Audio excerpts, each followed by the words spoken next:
Good morning, everyone. Well, sure,麦克老师. I apologize for the lateness of this video. Last week, my whole family caught a cold, so my voice has just finally recovered. Anyways, as I predicted, Donald Trump did win the 2024 presidential election. However, some of my predictions were incorrect. I predicted that he would win 4 of the 7 swing states, and he actually won all of them. I also predicted that Kamala Harris would win the popular vote, which she did not. Trump won it all. And now Trump and the Republicans have control of the presidency and a majority in Congress, that is the Senate and the House of Representatives both.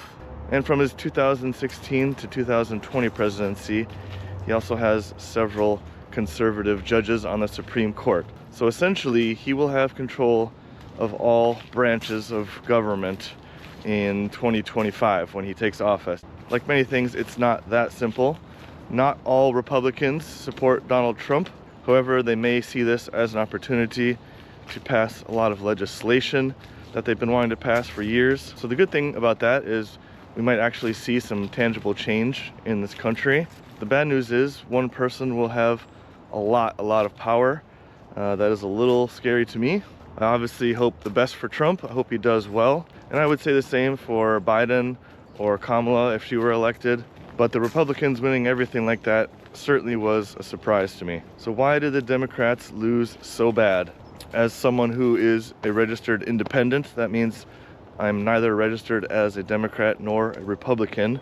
I have a lot of criticisms of both parties. For the Democrats, and particularly Kamala Harris, she just didn't offer any tangible change. She wanted to stop things like price gouging and bring down prices of everyday goods. But the thing is, she is the current vice president right now. Why isn't she trying to do that right now with Joe Biden? They've had massive failures at the US-Mexico border. You see a lot of examples of elitism, which is some Democrats pointing out the fact that most Republican voters are less educated than Democrat voters on average, particularly when it comes to college education, and that may be true. However, what is implied in that kind of messaging is A, Republican voters are not smart enough to make an educated choice, and B, it seems to imply that maybe if your education isn't to a certain level, you shouldn't be able to vote. Look, if you want equality, that means people you don't like are going to get to vote. People that are less educated than you are going to get to vote. So you're either for that or against it. So what's next for the Trump administration? Am I optimistic or pessimistic? It depends on which issue we're talking about. Trump has started appointing people to his cabinet. Some people I'm excited to see what they can do.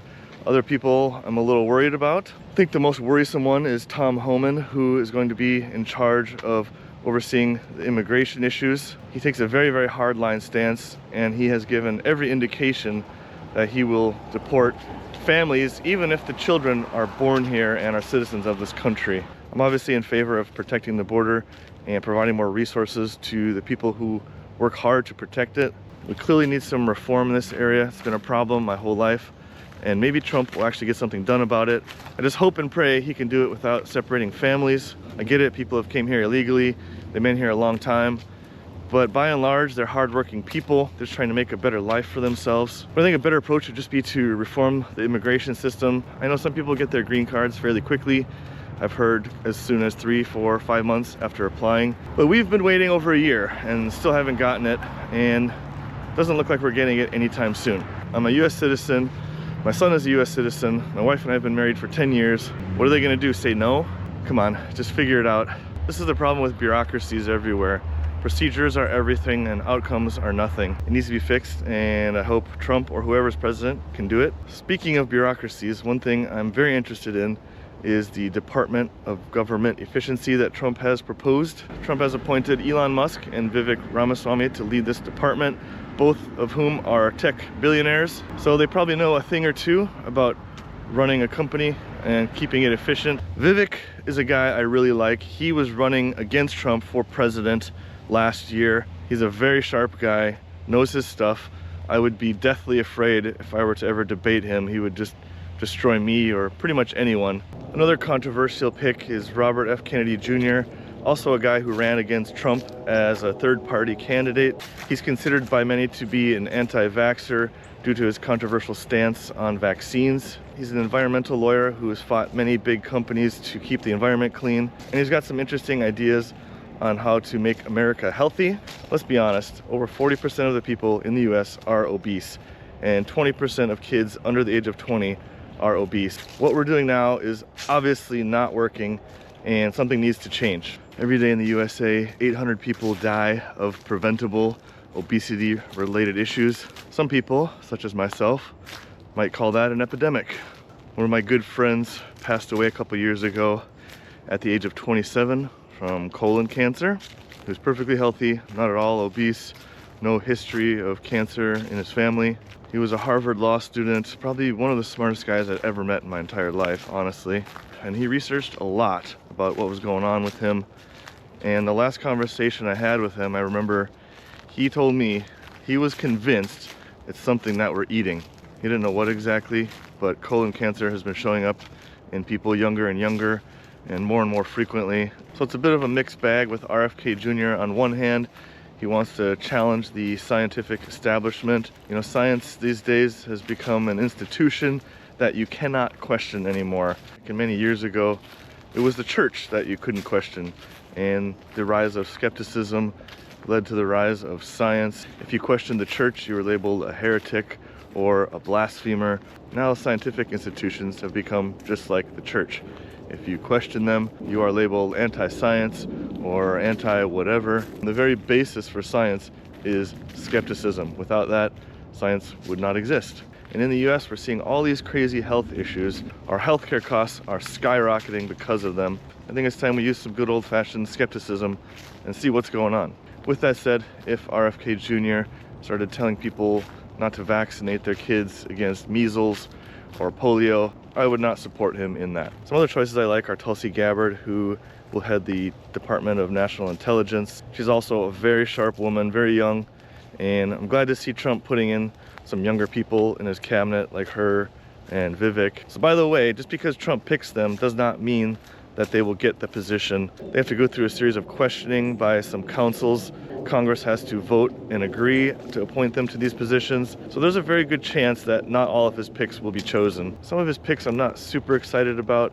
For example, Secretary of State Marco Rubio. He's been very hawkish over the years, and I was hoping that Trump would avoid picking some of the war hawk types. Another thing I'm a bit nervous about is Trump's proposed import tariffs. He's talked about getting rid of federal income tax, which sounds great, but the reality is almost 50% of people already pay zero federal income tax. If you don't make enough money, you don't pay tax. That is to say, all of the federal income tax is paid for by the top 50% wage earners in the US. Imagine you're living paycheck to paycheck and you're not making enough money to pay federal income taxes, so that's not affecting your income. But suddenly these tariffs come and suddenly the prices of products rise 10, 15, 20%. Now it's 20% harder for you to make that paycheck last to the end of the month. I realize the end goal with tariffs is to bring more manufacturing jobs back to the US. So the idea is maybe short-term pain for long-term gain. But like most things, once those prices go up, they rarely, if ever, come down. And it's going to be hard times for a lot of people for a while. Another thing Trump wants to do that I'm in support of is put term limits on congressmen. Some of these people like Nancy Pelosi, Chuck Schumer, Mitch McConnell, they are way past their retirement age, and yet they just keep getting elected because there are no term limits. We have term limits for our president, but not for our congressmen? I don't understand. So I guess moving forward, one of three things could happen. A, nothing will change and everything will stay the same because the Republicans and Democrats can't agree on anything. But because Republicans have control of Congress, I imagine a lot of things will get passed through, which leads me to option B, that there will be a lot of significant change coming to the country. Hopefully, most of it for the better. Naturally, I'm not going to agree with everything that they do, but of course, as I said earlier, I wish them the best. Or the third option, we just slip into a totalitarian fascist state. My prediction would be option 2. There's going to be a lot of changes coming, hopefully most for the better. Another reason I'm optimistic is that I've already seen some Democratic leaders, such as Bernie Sanders, even he has come forward saying he's looking forward to working with Trump to reduce interest rates on credit cards. Another problem in this country is massive debt that people are building up. So I would be lying if I said I was pessimistic about the country's future. As Warren Buffett says, never bet against the US. Also, if it turns out Trump is really horrible, we'll have a new president in 4 years. Most likely it'll be J.D. Vance. Early prediction for you. If Trump can reduce spending by $1 trillion or $2 trillion, if he can put in term limits for people in Congress, and if he can bring a peaceful resolution to one or more of the wars going on right now during his 4 years, I think that would be a huge success. And so I am cautiously optimistic about the next 4 years with Trump as president. What kind of president do you think Trump will be? Please leave me a message in the comments below. And as always, stay safe, stay happy, stay healthy. 我是麦克老师，下次再见。